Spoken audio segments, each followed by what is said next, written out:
नमस्कार, मी डॉक्टर शारदा गणपत त्र्यंबके. माझ्या यूट्यूब चॅनलवर आपले स्वागत आहे. आपण आज अगदी महत्त्वाचा विषय घेऊन आलो आहे, तो म्हणजे स्त्री सेक्स करण्यासाठी तयार होत नाही. बहुतेक पुरुषांचा हा प्रश्न आहे आणि बहुतेक पुरुषांनी मला फोन करूनही सांगितलेलं आहे, मॅडम आमच्या लिंगामध्ये ताठर असते, आम्हाला फार सेक्स करावा वाटतो, परंतु आमची जी पत्नी आहे, जी मैत्रीण आहे, ती सेक्स करण्यामध्ये अग्रेसर नसते, म्हणजे नको म्हणते सेक्स करायला. तर ह्या व्हिडिओमध्ये आपण स्त्रीचे काय दाबल्यामुळे ती उत्तेजित होईल आणि तुम्हाला सेक्स करण्यास प्रवृत्त करेल, आणखी सेक्स करा, आणखी सेक्स करा असे बनेल. आता पहिली गोष्ट, स्त्रियांचा सेक्स कमी होणं हे सामान्य आहे, परंतु त्यावर योग्य ते तुम्ही ॲक्शन घेतली, उपचार केला तर त्यांचा पुन्हा सेक्स वाढू शकतो. पहिली गोष्ट, स्त्रियांचा सेक्स का कमी होतो? पहिली गोष्ट, त्यांना ताणतणाव असेल तर थकवा येतो. स्त्रियांमध्ये इस्ट्रोजन हार्मोन असतात, थोड्या प्रमाणामध्ये टेस्टोस्टेरॉन हार्मोन असतात. ते जर कमी झाले तरीही स्त्रीची योनी कोरडी पडते, ओलावा राहत नाही, त्यामुळे तिला संभोग करताना त्रास होतो. आणि आणखी काय होतं, तर प्रसूतीनंतर किंवा स्त्रीला मेनोपॉज झाली म्हणजे पाळी बंद झाली तर तिच्यामध्ये एस्ट्रोजन हार्मोन मित्रांनो फार कमी होते, त्यामुळे तुम्हाला ती सेक्स करायला नको म्हणते. ह्या व्हिडिओमध्ये तुम्ही तुमच्या पत्नीला, मैत्रिणीला जर तुम्हाला तिच्याबरोबर सेक्स करायचा असेल तर तुम्हाला अतिशय एक गुपित गोष्ट मी तुम्हाला ह्या व्हिडिओमध्ये सांगते. मित्रांनो, माझ्या सर्व मित्रांना, म्हणजे ज्यांच्या स्त्रिया तुमच्याबरोबर संभोग करत नाहीत, नको नको म्हणतात, ह्याबद्दल एक मी तुम्हाला गुपित गोष्ट सांगण्याचा प्रयत्न करत आहे. काही स्त्रियांना PCODचाही त्रास असतो, काही स्त्रियांना गर्भाशयाचा त्रास होतो, काहींना घरातले नातेसंबंध बिघडलेले असतात, त्यामुळे त्यांना सेक्स करण्यासाठी इच्छा होत नाही. त्यामुळे आपण काय करायचं, तिला सेक्स तयार करण्याकरता मी मागील व्हिडिओमध्ये ज्यावेळेस तुम्ही संभोग करता त्यावेळेस तुम्ही तुमची रूम कशी असावी, हवेशीर असावी, स्वच्छ असावी, मंद प्रकाश असावा, तुम्ही स्वतः स्वच्छ कपडे घातलेले असावेत, छानसा अंगावर सेंट मारलेला असावा. परंतु ही तुमची तयारी झाली, पण तुम्हाला जो पार्टनर तुम्ही ज्याच्याशी सेक्स करणार आहात तोही तयार पाहिजे. त्यासाठीही मी तुम्हाला स्त्रीला संभोग करण्याकरता तयार कसे करावे आणि तुम्ही त्यांचे काय दाबावे हे सांगत आहे. पहिली गोष्ट, काय करा, तुम्ही कोणत्याही स्त्रीला म्हणजे तुमच्या पत्नीला दिवसभर छान बोला, तिच्या मनाविरुद्ध वागू नका. ती दिवसभर स्वयंपाक करते, धुणे धुते, भांडे घासते, इतर काही नोकरी करतात, त्यामुळे दिवसभर त्यांना थकवा आलेला असतो. थकवा आल्यानंतरही त्या तुम्हाला जेवण करतात, चहा देतात, त्यावेळेस तुम्ही तिला थोडीफार स्वयंपाकाला मदत करावी.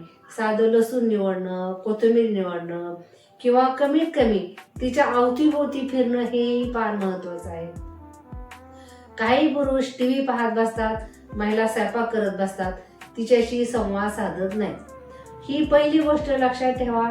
दिवसभर तुम्ही तुमच्या स्त्रीला खुश ठेवायचं, हे तुमचं पहिलं कर्तव्य आहे. दुसरं, तिला कोणत्याही कामामध्ये हलकीशी मदत करा. साधे म्हणजे कपडे धुतले असेल ते घड्या घालून ठेवा, घरामध्ये थोडा कचरा साठला असेल थोडं मदत करा, थोडी मदत करा, त्यामुळे ती मनापासून आनंदी होईल आणि तुमच्याबद्दल तिला प्रेम उत्पन्न होईल. त्या प्रेमामुळे तिच्या शरीरातलं जे हार्मोन आहे, जे ऑक्सिटोसिन हार्मोन आहे, लो हार्मोन आहे, ते सिक्रेट होईल. तिचा थकवाही तुमच्या बोलण्यामुळे कमी होईल. मित्रांनो, आणखी एक गोष्ट आहे, ती दिवसभर काम केल्यामुळे तिच्या शरीरामध्ये रक्ताचं प्रमाण कमी झालेलं असतं, काही कॅल्शियम कमी झालेले असतात. वयामानानुसार, प्रसूतीनुसार किंवा मुलाला दूध पाजण्यामुळे ती अशक्त झालेली असते. त्यामुळे तिच्या आहाराकडे तुम्ही लक्ष देणं फार महत्त्वाचं आहे. कमीत कमी तिला वाटेल की आपला नवरा किंवा आपला मित्र आपली किती काळजी करतो. साहजिकच तिचा जो ताणतणाव आहे तो कमी होईल आणि तुम्हाला त्या पहिल्यांदा तुमचं मनोमिलन होईल. मनोमिलन झालं की आपोआपच ती तुमच्याकडे तिचं शरीर सुपूर्द करू शकते. रात्री झोपतानाही हलकेसे तिचे पाय दुखत असेल, हलकेसे तेल घेऊन हलकेसे चोळा, तिलाही बरं वाटेल. कारण कधीतरी किंवा नेहमीच ती तुमचे पाय दाबत असेल, पण हा कधी विचार केलाय का तुम्ही तुमच्या बायकोचे पाय दाबलेत का? तिथे तुमचा पुरुषी अहंकार असतो. हे चुकीचं आहे. कारण ती तुमच्या मुलाची माता असते, तुमचा पूर्ण संसार सांभाळते, तुमचा वंश चालवते. त्यामुळे तुम्ही जर तिचे हलकेसे पाय दाबले तर त्यामध्ये वाईट नाही. हलकंसं तिचे पाय दुखत असतील दाबा, तेल घ्या, कोणतंही तेल घ्या, पाय दाबा, हलकंसं केसामध्ये तुमचे हात फिरवा. त्यामुळे तिला तिच्या शरीरामध्ये नर्व जागृत होतील आणि ती स्टिम्युलेट होईल.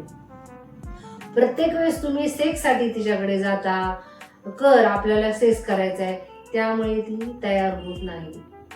तुम्ही बेडरूम मध्ये गेल्यानंतर तिच्या केसाला हलकंसं तेल लावून फिरवा, थोडे पाय चोळा, हलकासा तिच्या शरीरावरून हात फिरवा. भलं आज जरी तुम्हाला सेक्स करून दिला नाही तर कमीत कमी असं तुम्ही कंटिन्यू 2-3 दिवस जर केलं तर तिला साहजिकच तुमच्याबद्दल प्रेम निर्माण होईल. हलकासा तिच्या छातीवरून हात फिरवा, मांडीवरून हात फिरवा, म्हणजे तुम्हाला सेक्स करायचे असं तिला थोडंही वाटलं नाही पाहिजे. तिचे जे नितंब असतात त्यावर हात फिरवा. थोडक्यात मला काय म्हणायचे, तुमच्या हलक्या हाताने तिच्या शरीरावर हलकासा स्पर्श करा. हलकासा स्पर्श केल्यानंतर साहजिकच तिला उत्तेजना येणार, साहजिकच ती तुमच्याशी संभोग करण्याकरता तयार होणार. मित्रांनो, मी ह्या अगदी तुम्हाला घरगुती छानशा टिप्स सांगितलेल्या आहेत. ह्यापेक्षाही तुम्ही तिच्या शरीरामध्ये आयर्न किती कमी आहे, व्हिटॅमिन किती कमी आहे, ती रोज पाणी पिते का, वेळेवर जेवण करते का, एक स्त्रीकडे तुम्ही एक उपभोगायची वस्तू असं जर पाहिलं तर तुमच्या बरोबर ती संभोग करण्यास तयार होणार नाही. दुसरी गोष्ट, तुमच्या स्त्रीला जर 45 वर्षानंतर पाळी येत नसेल, म्हणजे मेनोपॉज असेल, तिची योनी कोरडी पडलेली असते, इस्ट्रोजन कमी पडलेलं असतं, शारीरिक थकवा आलेला असतो, त्यावेळेस तुम्हाला विशिष्ट प्रकारची औषधी असतात. योनीला लावल्यानंतर तिथे स्मूथपणा येतो, कोरडेपणा जातो, संभोग करताना तिला त्रासही होत नाही. प्रत्येक व्हिडिओमध्ये मी तुम्हाला सांगण्याचा प्रयत्न केलेला आहे. तुम्हाला BP असेल, शुगर असेल, महिलांनाही आणि पुरुषांनाही त्यांच्या नसा कमजोर झालेल्या असतात. आपल्या दवाखान्यामध्ये जर तुम्ही आला, बहुतेक पुरुष 45 वर्षानंतर त्यांचे लिंग ताठ होत नाही, लिंग हे सुकुडलेलं असतं आणि वीर्य पडत नाही. पुरुषांचाही प्रॉब्लेम असतो, कारण त्यांच्यामध्ये हॉर्मोन कमी झालेले असतात. हॉर्मोन जे असतात ते वाढवण्यासाठी विशिष्ट प्रकारचे इंजेक्शन, विशिष्ट प्रकारच्या नैसर्गिक वनस्पती, चूर्ण, काढे, काही व्हिटॅमिन कमी असतील तर आपल्या दवाखान्यामध्ये त्याची संपूर्ण आपण माहिती सांगतो.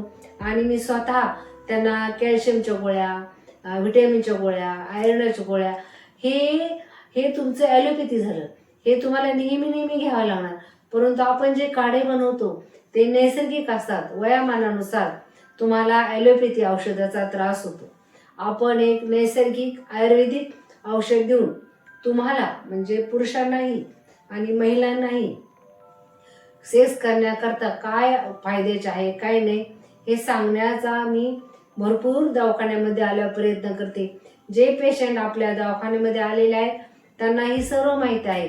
परंतु ह्या व्हिडिओ मार्फत मी तुम्हाला सांगू इच्छिते, तुम्हाला जर शारीरिक थकवा आला असेल, हार्मोन कमी झालेले असेल, स्ट्रेस आला असेल, PCODचा प्रॉब्लेम असेल किंवा ॲनिमिया असेल, एखादी व्हिटॅमिनची कमतरता असेल, तर तुमची स्त्री ही शरीराने सदृढ होत नाही. त्यामुळे तुमच्याशी ती संबंध घेऊन देणार नाही, संभोग करणार नाही. साहजिकच स्त्रीनी तुम्हाला जर संभोग करून दिला नाही तर त्याचे वाईट परिणाम होतात. तुम्हाला प्रोस्टेट ग्लॅंडचा त्रास होतो, लघवीच्या पिशवीला सूज येते आणि तुमच्या टेस्टी सुकुडल्या जातात आणि तुम्ही हस्तमैथुनही केल्यामुळे तुम्हाला सेक्स कमी होतं. थोडक्यात तुम्हाला तुमचे आरोग्य चांगले ठेवायचे असेल, तुमच्या बायकोला, तुमच्या मैत्रिणीला खुश ठेवणे फार महत्वाचे आहे. आता हा महत्वाचा पॉईंट काय होतं, तुम्ही म्हणत असाल काय दाबा तेव्हा आमची संभोगाला स्त्री तयार होईल. तुम्हाला माहिती आहे, जे स्तन असतात ते सेकंडरी सेक्स कॅरेक्टर असतात. स्तनामध्ये पूर्ण स्त्री म्हणजे केसापासून पायापर्यंत तिला सेन्शन फार असतं, म्हणजे ती सेक्सी असते. तुझे स्तन झाले, नितंब झाले, केस झाले, कानाच्या मागचा भाग किंवा पाठीवरचा, तिला कुठेही स्पर्श केला, आनंदाने स्पर्श केला तर ती तुमच्याशी संभोग करू शकते. तसं पुरुषाचं नाही. पुरुषाला सेन्शन फक्त टेस्टिस मध्येच असतं. त्यामुळे स्त्रीने जरी पुरुषाच्या टेस्टिसला हात लावला तरी तो उत्तेजित होतो, संभोग करू शकतो. मित्रांनो, ह्या व्हिडिओमध्ये मी एवढंच तुम्हाला सांगू इच्छिते, तुम्हाला जर संभोग करायचा असेल, तुमच्या स्त्रीला खुश ठेवा, तिच्या पूर्ण शरीराला हळूवार स्पर्श करा. आणि महिलांनाही मी सांगते, तुम्हाला जर संभोग करायचा असेल, पुरुषाच्या आरोग्याकडे लक्ष द्या, त्याच्या मनाचा विचार करा आणि त्याला BP, शुगर, तुम्ही जर त्याला सांभाळलं, तुमच्या नवऱ्याला, पुरुषाला, ते BP, शुगर असे आजार होणार नाहीत. तो हेल्दी राहील आणि तुम्ही दोघंही आनंदी सांसारिक जीवन जगाल, एवढं मी सांगत आहे. पुढच्या व्हिडिओमध्ये तुम्हाला मी जे पेशंट शुगरने त्रासलेले आहेत त्यांना सेक्स लाईफवर काय परिणाम होतो हे सांगण्याचा प्रयत्न करत आहे. नमस्कार, आपली डॉक्टर शारदा त्र्यंबके.